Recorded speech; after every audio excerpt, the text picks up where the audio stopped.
প্রিয় অষ্টম শ্রেণীর ছাত্রছাত্রীরা, আমি আজকে তোমাদের কাছে দুটো প্রশ্ন খুব ভালোভাবে তুলে ধরছি। একটা হচ্ছে সিসমোগ্রাফ কী, আর একটা হচ্ছে রিক্টার স্কেল কী। দুটো প্রশ্নই তোমাদের কাছে পরীক্ষার জন্য খুব ইম্পর্টেন্ট।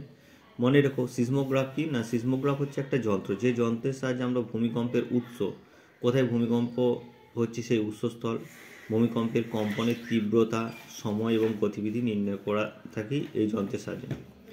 এই যন্ত্রটা আবিষ্কার করেছে একজন ইংরেজ ভূতত্ত্ববিদ, যার নাম হচ্ছে জন মিলনে, 1892 সালে। প্রত্যেকটা সিসমোগ্রাফ যন্ত্রের মূল গঠন কাঠামো কিন্তু একই রকম। এটা একটা শক্ত ফ্রেম থেকে কী হচ্ছে, স্প্রিংয়ের সাহায্যে, এটা একটা শক্ত ফ্রেম। এই ফ্রেমটা মাটির নিচে অনেকটা গভীরে নিচের অংশ বসানো থাকে এই যন্ত্রটা।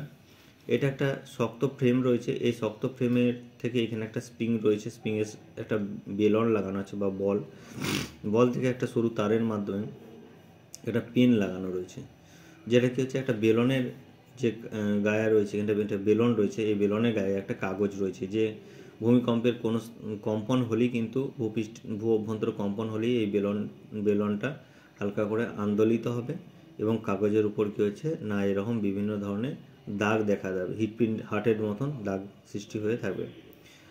আর কি না, এই যন্ত্রটি সাহায্যে আমরা কি বিষয়গুলো দেখতে পাবো। একটা হচ্ছে উৎসস্থল, কম্পনের তীব্রতা। কম্পনের তীব্রতা জানার জন্য আমাদেরকে প্রথমত কি না, এই যন্ত্রের মধ্যে একটা স্কেল লাগানো থাকে, যেটাকে বলা হয় রিক্টার স্কেল। এই রিক্টার স্কেলের সাহায্যে আমরা ভূমিকম্পের কম্পনের তীব্রতাটা আমরা জানতে পারবো। আর ভূমিকম্পের কম্পনের সময় এই যে বেলন রয়েছে, বেলনের যে কাগজটা, এই কাগজে যে দাগটা তৈরি হচ্ছে, এই দাগটাকে বলা হয় সিসমোগ্রাম। অনেক সময় কোশ্চেন দেয় সিসমোগ্রাম কি। ভূমিকম্পের কম্পনের সময় বেলনে লাগানো কাগজের যে আঁকাবাঁকা দাগ তৈরি হয়, সেটাকে বলা হয় সিসমোগ্রাম। বৈশিষ্ট্য কি না, এই যন্ত্রের ভিত কিন্তু মাটির অনেক গভীরে শক্ত করে বসানো থাকে, এই ভিতটা মাটির অনেক গভীরে বসানো থাকে। আর কি না, কম্পনের সময় যন্ত্রে লাগানো কাগজে কী হচ্ছে, আঁকাবাঁকা কম্পন যখনই হবে, যন্ত্রে লাগানো যে কাগজ রয়েছে সেখানে আঁকাবাঁকা রেখা ফুটে উঠবে। আর কি না, আধুনিক সিসমোগ্রামে আমরা দেখতে পাবো কম্পিউটারের সাহায্যে ভূমিকম্পের সূক্ষ্মাতিসূক্ষ্ম তীব্রতা আমরা কিন্তু লিপিবদ্ধ করতে পারি। এই হচ্ছে আমাদের সিসমোগ্রাফ যন্ত্র সম্পর্কে বিষয়টা। এই সম্পর্কে আমি নোটটা সুন্দরভাবে তুলে ধরবো। আর একটা যে বিষয় রয়েছে সেটা হচ্ছে রিক্টার স্কেল। রিক্টার স্কেল কি, এই রিক্টার স্কেল হচ্ছে ভূমিকম্পের তীব্রতা নির্ণয় করার জন্য যে স্কেলটা তৈরি করা হচ্ছে, এই স্কেলটাকে বলা হয় Richter scale. Charles Francis Richter বলে একজন বিজ্ঞানী রয়েছে, 1935 সালে এই স্কেলটা তৈরি করেছিল। এই স্কেলটার সাহায্যে ভূমিকম্পের তীব্রতা নির্ণয় করা থাকে। এই স্কেলের তীব্রতা কত হয়ে থাকে না, 0 থেকে 10 পর্যন্ত।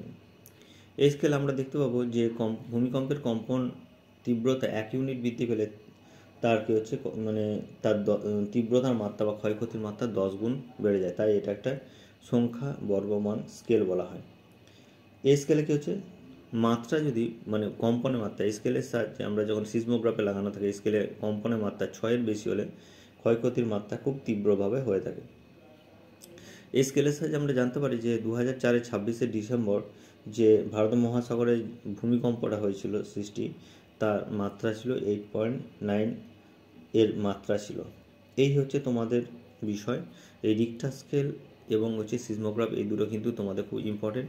আমি এই দুটো প্রশ্ন শর্টভাবে তোমাদের সামনে তুলে ধরছি, দেখো অবশ্যই মুখস্থ করে যাবে। এই বিষয়ে একটা কোশ্চেন তোমাদের সামনে পড়বে কিন্তু পরীক্ষায়। আশা করি তোমরা আমার প্রশ্নর দ্বারা উপকৃত হবে। যদি ভালো লেগে থাকে চ্যানেলটা সাবস্ক্রাইব করে দেবে এবং একটা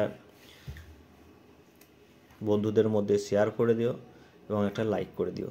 সকলকে ধন্যবাদ, ভালো থেকো।